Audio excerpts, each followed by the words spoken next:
was the world's first nuclear test. So I'm going slowly down in here. Now, nearly 80 years later, a scientist is on the hunt in New Mexico for evidence of toxic fallout. What do you expect the people in this community will be able to do with your findings? The community will be, I think, vindicated. We meet residents living near that blast site. Sister had kidney cancer. My dad had throat cancer. And explore why they believe they are the forgotten victims of the first atomic bomb. I'm going to keep going back at it because the people who were exposed are dying without an apology and without compensation. You get a gun pointed at me. Postal workers under attack. He didn't ask for money, he wanted your keys. That's all he asked for. Criminals targeting master keys to open mailboxes and steal checks. Check this out, man. We investigate the booming underground market fueling this wave. This is the $3 million IRS check. Wow. And the legacy of a toxic train. I don't even call it a year. Why not? Still stuck in that day. We return to East Palestine, Ohio, the site of a disastrous derailment that changed a town. I'm tired. I want it to be over.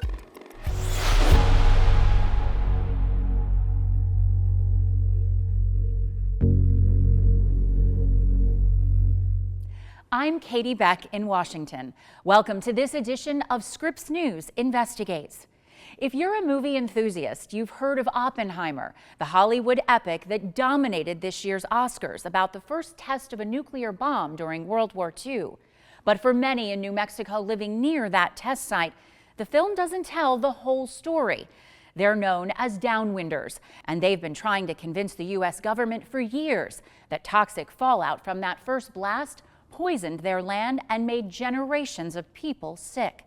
Now, a scientist is on the hunt for evidence in the New Mexico desert, and that's where national investigative correspondent Lori Jane Gliha caught up with him. I'm sure that it'll be possible to collect something. The scientist about to lower himself into this dark underground hole is trying to answer a decades-old question about the dirt that sits in the bottom of it. In an ideal world, you would have like a continuous accumulation of sediment. Dr. Michael Ketterer is an environmental chemist and a professor emeritus from Northern Arizona University who specializes in the radioactive material plutonium, a chemical element used to make nuclear bombs that's also known to cause cancer. So I'm going slowly down in here. We caught up with him near Carrizoso, New Mexico, where he was collecting dirt samples to test for plutonium. He chose this remote spot because it's about 50 miles east of a place called the Trinity Site. All hoped for results were achieved. That's where the United States in 1945 tested a nuclear bomb for the first time. I've known since I was a small kid about the Trinity test, and I felt like I have an obligation to help New Mexicans understand the plutonium in their environment. Many people who live near where Ketterer is searching have been fighting for years to receive compensation for health problems they believe are linked to the toxic fallout of that first atomic test. They call themselves the Downwinders.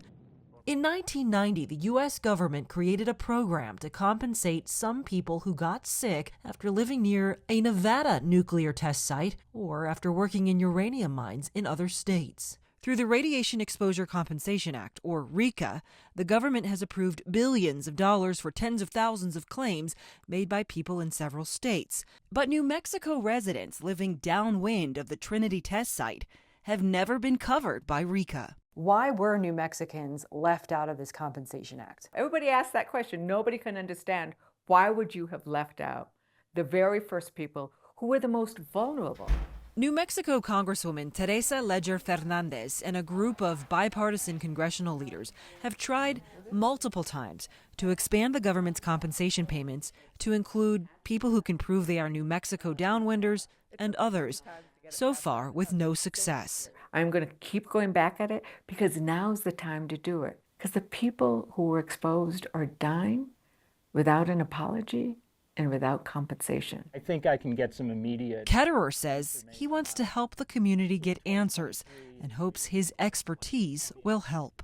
What do you expect the people in this community will be able to do with your findings? The community will be, I think, vindicated by any findings that I have that support the idea that there's Trinity site contamination in these nearby communities. Weeks before we met up with him, Ketterer took dozens of preliminary samples along several New Mexico highways. He questions whether the fallout may have spread to other areas outside of what the U.S. government has reported. And he's not alone. Initial results of a Princeton University study released last year also suggest the fallout area from the Trinity test may have been much wider than initially imagined. On our trip, Ketterer was focused on gathering samples closer to areas where people lived. So where are we going right now? We are going to the house of a local resident. We're going to a property. That house belongs to Tony Ortiz. He and his family have been living in the shadow of the Trinity test for generations. Ortiz was diagnosed with cancer several years ago. This is my oldest sister, my oldest brother. My oldest brother passed away. This sister had kidney cancer. And then there's my dad, and, my dad had throat cancer. But Ortiz has often wondered whether his family's health problems could be connected to the blast. When you were growing up, what did you know about the Trinity test? we didn't know anything about it. We didn't know anything about radiation. We didn't know it was deadly. Now knowing what you know, what are you concerned about? I'm concerned that our kids and their kids are going to be affected. They're talking about compensation, but I'm not likely to live long enough to get any. So this was your mom's house? Ortiz allowed Ketterer to collect samples from his family's properties, including his mother's vacant home, which has been gathering dust for years. Ooh. Ooh, man.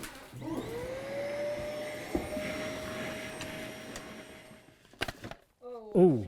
Ketterer gathered about 210 samples over the course of about 10 days throughout the summer and fall, some from the base of roadside plants and others in deep crevices in New Mexico's lava fields.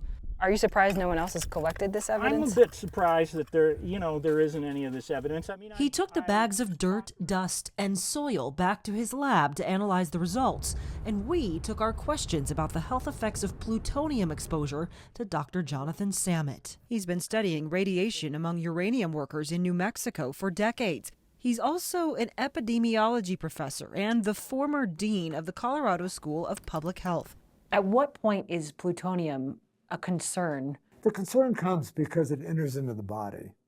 And once in the body, inhaled, for example, it can get into the lung and into the lymph nodes of the lung and live there and stay there. The more that people are exposed, the greater the risk. Samet says he understands why people in the community are concerned, but determining an exact risk for developing cancer over time is complicated. It's not that you could take anybody who develops cancer and say, aha, your cancer came about because you inhaled plutonium. So that science can't do. For all the people there, living there now, who are concerned about what the exposure might have been over the course of time, do you think they have a legitimate question to be asking? Oh, I think it's a fair question to ask, absolutely.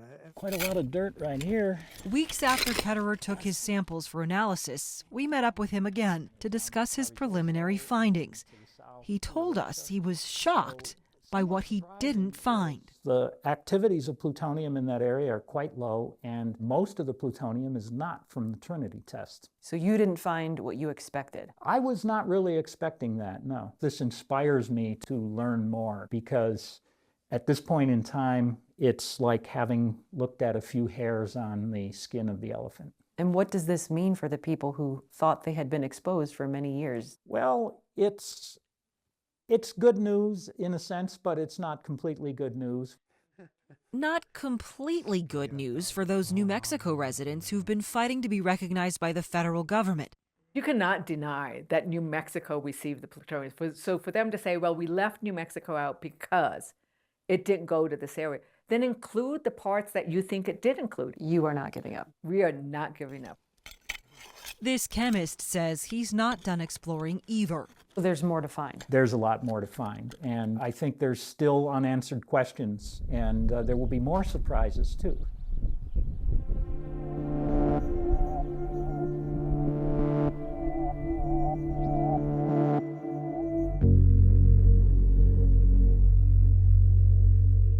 For more than a century, the unofficial post office motto has pledged that neither rain nor snow nor heat would prevent letter carriers from delivering the mail. But now the U.S. Postal Service is facing a new, more urgent threat: crime. Thieves are targeting mail carriers at an increasing rate.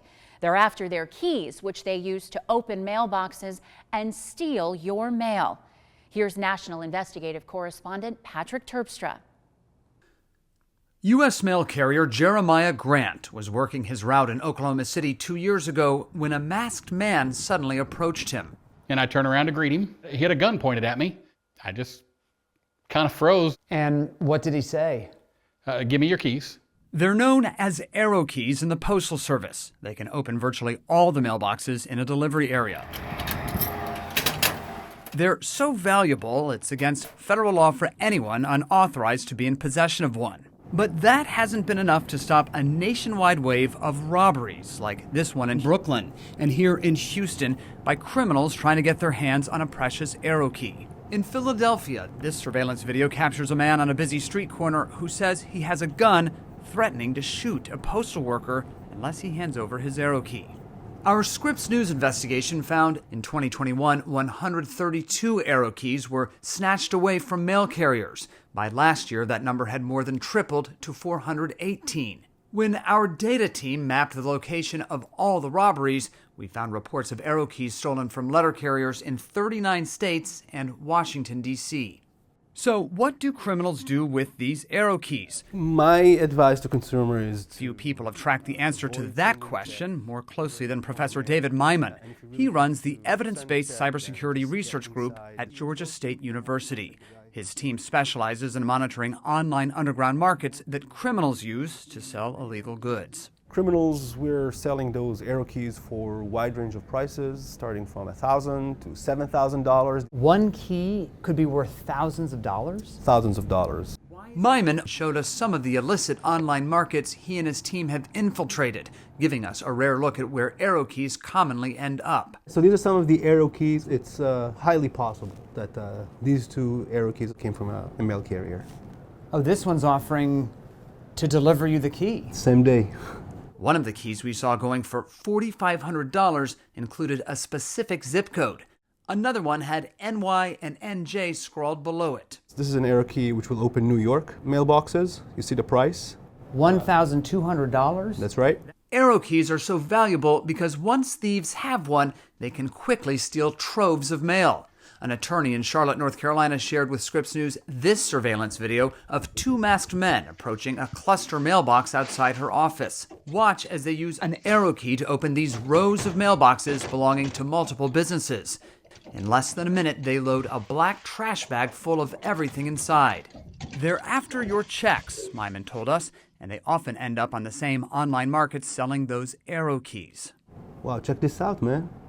This is the $3 million IRS check. Wow. Unbelievable. There are also handwritten personal checks for sale from all over the country for much smaller amounts that crooks can alter and then cash for a higher sum.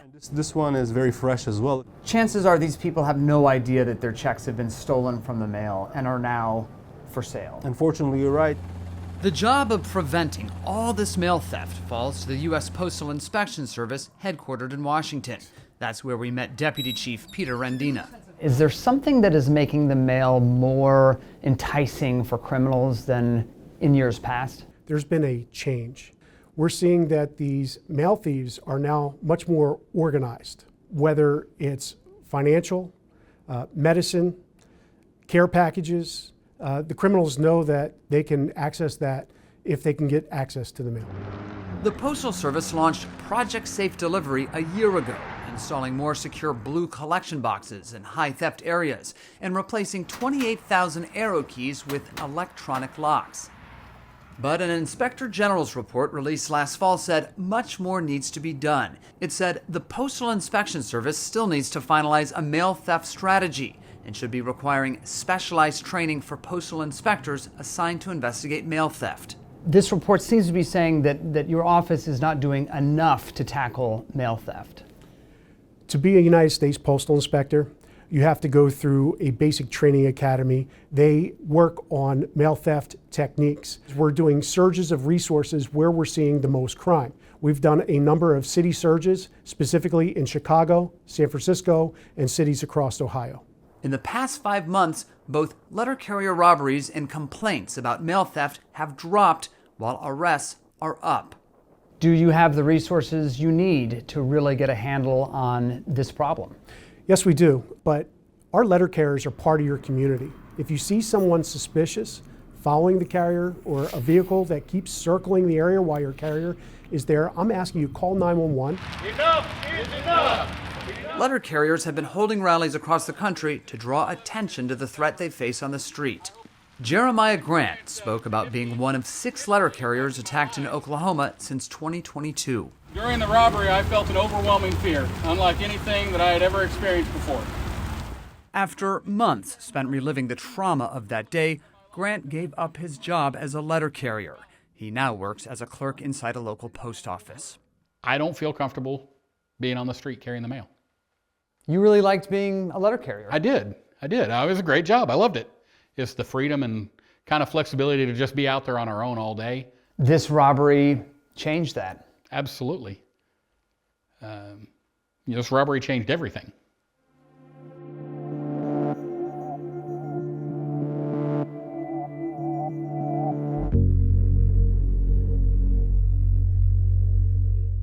Most Americans probably hadn't heard of the town East Palestine, Ohio, until a Norfolk Southern freight train derailed there last year, unleashing an environmental disaster and upending thousands of lives.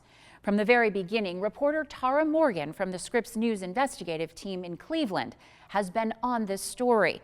She stayed in touch with residents like Christina Ferguson, who has called this town her home since childhood. But more than a year later, she still hasn't come back to live, and now worries she never will.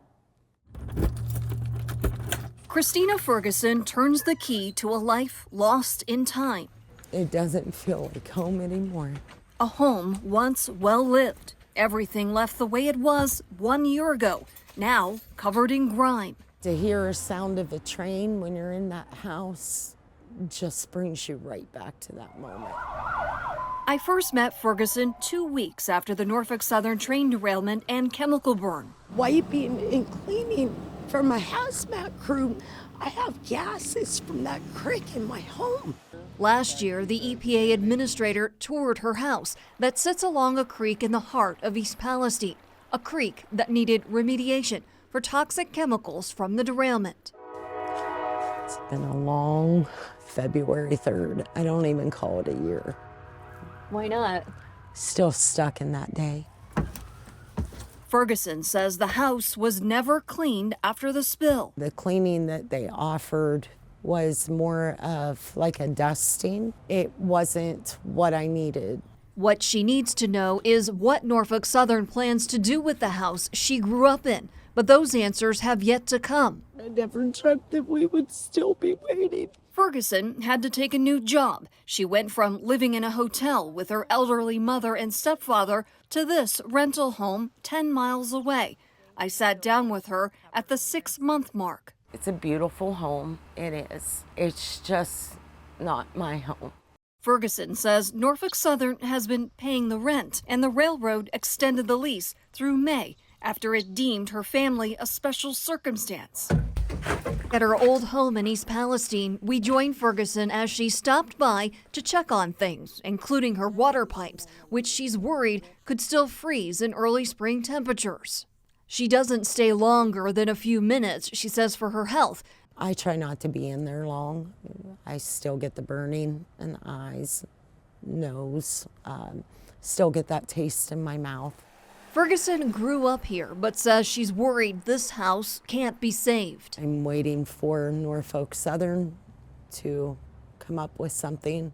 Norfolk Southern says there's been no recommendation to tear down any homes, and the offer stands to clean homes for people who want to come back. More than a year after that terrible night, the rail company reached a $600 million settlement with residents and has installed a new digital inspection site just outside town to monitor passing trains for anomalies and excess speeds. But safety enhancements unfortunately don't ease the pain for people like Christina Ferguson, who is still struggling to get her family's life back on track. Are you able to look maybe 5-10 years down the road? I hope that I have my family and my health, and I hope that we're in a home that we don't have to leave. I'm tired. I want it to be over. To see more of the Cleveland investigative team's year-long reporting on the Norfolk Southern derailment, you can scan the QR code on the screen. I'm Katie Beck. Thank you for joining us. We'll see you next week for another edition of Scripps News Investigates.